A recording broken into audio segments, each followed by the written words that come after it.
Hi. We approach the month of Av. As we come into the month of Av, the halacha tells us, Mishenichnas Av, Mamatin b'simcha. When the month of Av comes in, we have to reduce our joyous activities. We have to stop being as happy as we would like to be. And to that end, the halacha tells us we are not allowed to do certain activities. We shouldn't eat meat, we shouldn't drink wine, don't bathe. So all these activities which will make a person happier, we should refrain from doing them. But what happened? What is Av?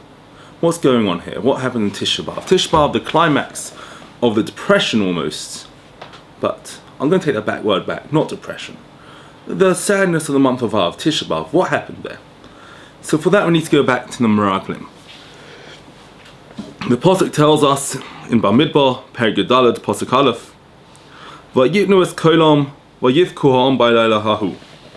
And they raised their voices and the whole nation cried that night. That night of Tisha B'Av was a night of general crying for the whole nation. Hashem said to Bnei Yisrael, Atem b'chisem b'chiyah shechinom, v'ani efka lachem b'chiyah l'doros. You cried for no reason. I'll set for you this day as a day of crying for the rest of the generations. It's almost as a teacher says to a student, you're making a fuss for no reason. I'll give you a reason to make a fuss about. However, I don't understand something here. We say everything that Hashem does is midah k'neged midah.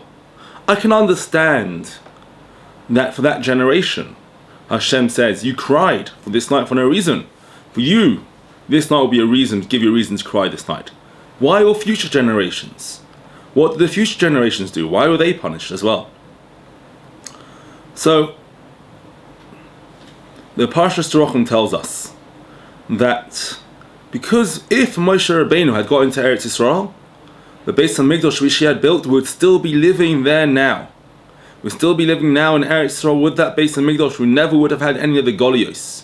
We never would have been exiled again. It would have been the end. It would have been Mashiach, and that would have been that. The culmination of the Jewish nation would have been finished then. That would have been that. But because of the Ma'aseh Meraglim, because of the crying which Bnei Yisrael cried, Bnei Yisrael were not able to go into Eretz Yisrael, Moshe was not able to go into Eretz Yisrael. And all the future exiles happened because of that. Because of the crime, because Bnei Moshe did not get into Eretz Yisrael, we had the future exiles. And that which Hashem said, I'll set this day for you as a day of crying, it's not a punishment. We can always say, it is our rachmanos from Hashem. It's Hashem's mercy. If Hashem didn't have this one day, then it could have happened at any point during the year. Any day of the year we would have to be looking behind our backs, looking over our shoulders to make sure nothing was going to happen. But now we know something bad is going to happen. It's most likely going to happen during the month of Av. It's almost a rachmanos. However, we are now in exile. We are in this situation which, unfortunately, because of the Ma'aseh Meraglim, we have ended up. How do we fix it? The Pasuk in Eicha says, the first parak, Bochai tivche balayla. You shall surely cry at night time. What does it mean balayla? Why is it crying at night time? The Gemara in Sanhedrin tells us, anyone who cries at night, their voice will be heard. And that applies to us as well. If we understand what we have lost, if we know what we are missing, if we really want it, then, and only then, will our voices be heard. When we sit down on Tisha B'Av night, and we say Eicha, we read the Megillas Eicha, and we say the Kinnos, and we understand, we feel we are missing something, then our voices will be heard when we cry. But if we reach level of depression causes us to give up.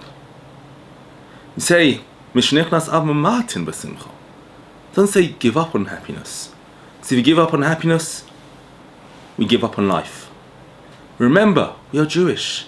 We've got our nation. We are back in Eretz Yisrael. We've got our own land. However, but realize we are still in Golus. Realize what we are still missing. And then, if we truly feel that, Mashiach will come, and that will be the end of the Golus.